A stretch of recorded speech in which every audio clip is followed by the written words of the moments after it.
Hi, everyone. Thank you so much for listening. Scary Shorties wouldn't exist without you, the fans. Please like and follow us on Apple, Spotify, or wherever you listen, and share the show with your friends to help us grow. Thanks, guys.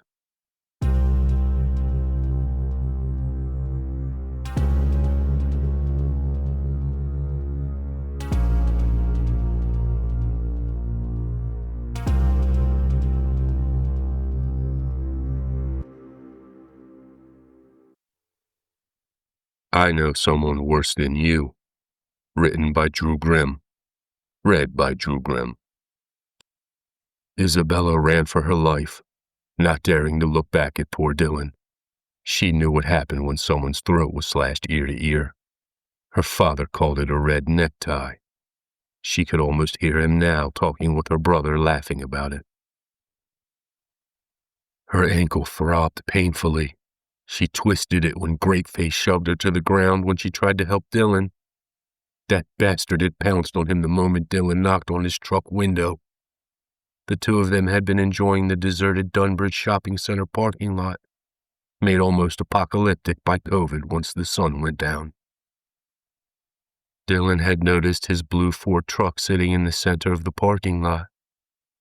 He just wanted to make sure the guy was okay, Isabella thought.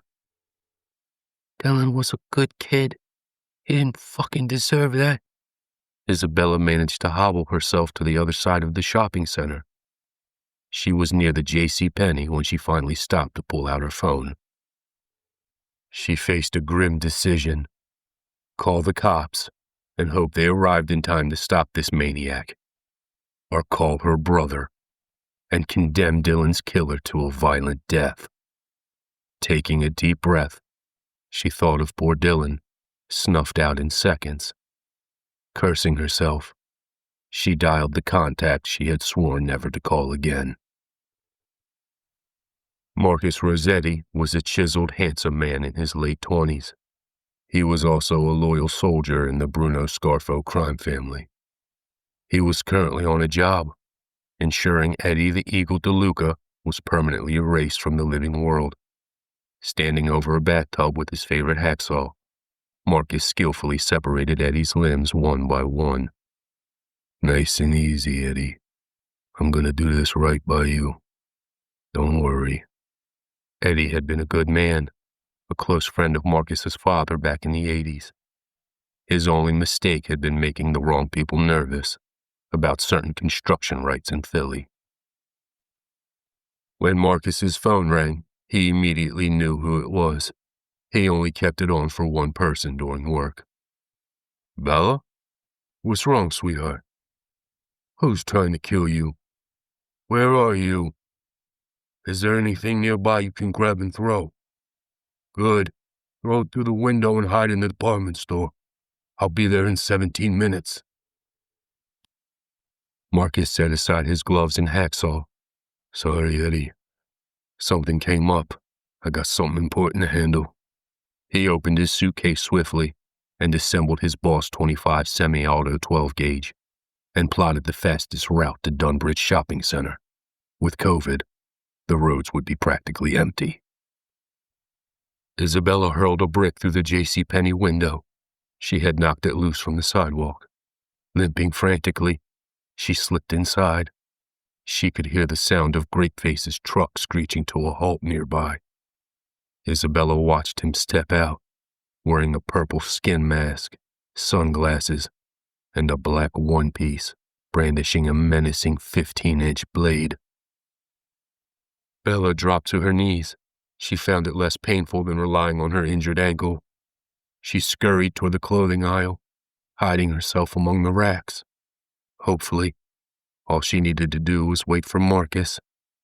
He hung up so fast she didn't get to tell him something important, though. Earl Jackson, a retired police officer, was working as a parking lot security guard to earn some extra cash.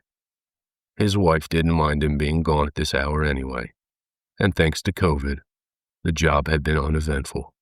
Until tonight. This was the first time Earl had ever been called to respond to anything. He arrived behind the JCPenney about 15 minutes after getting the alert Avoiding the front entrance, Earl didn't want to risk running into anyone if this turned out to be a smash and grab. His task was simple: head to the control room, check the cameras, and report back. If Earl had approached from the front, he would have spotted the nearly decapitated young man lying in the middle of the parking lot. Earl made his way to the control room with the help of his flashlight. When he clicked on the security feed, he didn't see any looting going on. What he did see was much worse. The front window of the store had been smashed, but instead of thieves grabbing whatever they could carry, he noticed a teen girl crawling on her knees. She looked like she was hiding from someone. Then Earl noticed him, a tall man wearing a purple face mask with sunglasses. He was wearing a black one-piece, like he was cosplaying Michael Myers. The knife he was wielding didn't seem like cosplay, though. Earl called dispatch. He was a little frantic now. Dispatch told him police are 30 minutes out. They told him not to engage, and if he did, it was on him. Earl was in his late 50s and about 60 pounds overweight, but none of that mattered to him. In his heart, he was a police officer, and he would always be, no matter what uniform he was wearing. Earl took a deep breath and armed himself with his service pistol he's had for the last 20 years. Before he charged in to save the day, Earl flicked on the department store lights. Maybe he would get lucky, and Purple Face would haul ass. Isabella could hear Greatface thrashing about between the aisles. He was throwing racks around trying to clear the area. What made it even worse was the lights had kicked on. Bella didn't know if it was an automatic response to the smashed window, or if someone was here. She didn't get much time to ponder it either.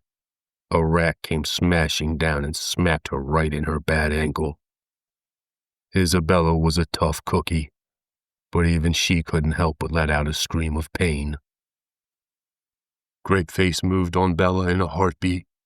He was maybe 5 feet away when he finally homed in on her. "Don't take another step. Drop the weapon and slowly get on the floor with your hands behind you now." Earl spoke with the authority of someone who meant business. He didn't want to shoot, but this jackass had another thing coming if he refused to obey. The man in the black one-piece didn't move. Earl slowly made his way to the girl while keeping his gun drawn on him. "Honey, you okay? Can you walk?" Before Bella could respond, Earl fired his weapon. The ring from the gunshot blasted her eardrums. Shit, Earl thought. The bastard jumped in the clothing aisles. He was so fast Earl missed his shot, and missed bad. Earl frantically tried to find him with his eyes while keeping his gun ready. He didn't see the rack of shirts crash down until it crushed him from behind. Isabella couldn't hear anything but ringing in her ears. She tried to stand but couldn't. She wanted to help the old security guard who came to save her, but Greatface was on her again. He was hovering over Isabella now, brandishing his blade for her to see. If he hadn't took the time to gloat, he might have noticed Marcus behind him with what Bella thought was the biggest shotgun she'd ever seen. The sound that came out of that thing made Bella's ears bleed. Greatface flew over her like he had pounced on a trampoline. He must have flew 5 feet over her shoulder, she thought. Marcus was in front of her, kneeling now. He looked good. She hadn't seen him in about a year. He wasn't even breathing hard or sweating. He was saying something, but Bella couldn't hear. He casually walked over to Greatface and shot him point blank in the heart. Isabella's ears were on fire, and she felt woozy as hell. But she suddenly remembered what she didn't tell Marcus on the phone. "Marky, I think there's more than one." He didn't hear her. He walks over to see what she's saying, but it's already too late. Marcus arrived just in time, finding Isabella at the feet of some maniac. When he blasted that asshole and sent him flying, he assumed it was over. He could hear his dad now. "What happens when you assume, Marky?" He was wearing earplugs and didn't quite understand what Bella shouted before it was too late. A giant of a man managed to football tackle Marcus before he could spin around. This asshole was wearing the same dumb purple mask as the one Marcus dropped. He was strong, too. Very strong. Marcus was 220 pounds of solid muscle, and this guy was picking him up with ease. He managed to ragdoll Marcus enough to make him lose his weapon. Marcus managed to spin himself so that he ended up in a bear hug. Swinging both legs up, Marcus put all his weight in his ass and dropped to the floor, breaking free of the Purple Hulk. His shotgun was too far away now, but Marcus had a few more options. He pulled his favorite butterfly knife out with the quickness of someone who loved to use it. "I was going to give you the chance to walk away.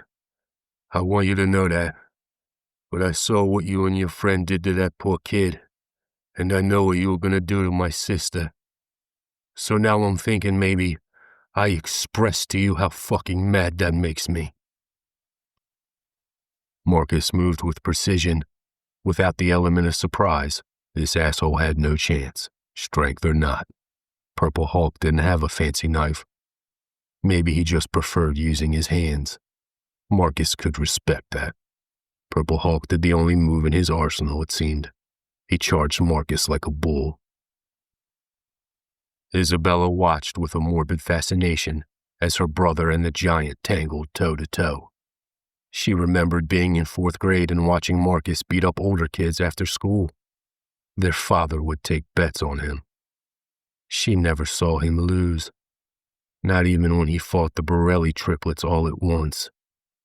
He was slashing and spinning around so fast she could barely keep up.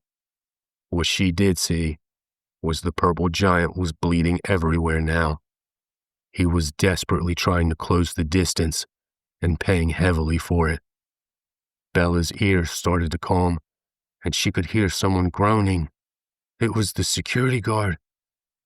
Bella crawled to him and managed to pull him loose from under the rack. The Purple Hulk was bleeding everywhere now. The floor was becoming too slick for Marcus to dance. Something wasn't adding up, Marcus thought. This asshole should be slowing down by now. Well, he wasn't slowing down, even though Marcus had slashed him about 20 times already. And now the floor became more of a problem. Slipping while evading a grab, Marcus fell right on his ass. It was just enough of a distraction for Purple Hulk to get his hands on him again. This time, it was Marcus who went flying in the air. He crashed into a shoe rack with a heavy thud. Reassessing the situation as best he could, Marcus devised a plan. That fucker's not supernatural. He's fucking cheating. I can cheat too. He managed to pull a small vial of cocaine from his sock. Snorting it in one quick sniff, he reveled in the pain fading away and the single-minded focus surging back into his body. When he popped up from the rack, Purple Hulk was gone. Marcus couldn't even make out what direction he left in. He found his Bat-25 lying by some fallen racks and breathed a sigh of relief. "Bella, can you hear me?" I'm over here, Marky. This guy is hurt, but he's still breathing. "I want you to leave the store and find my car." I'm not leaving this guy. "Bella, I don't have time to argue with you." He saved my life, Marky. I'm not leaving him. Got it?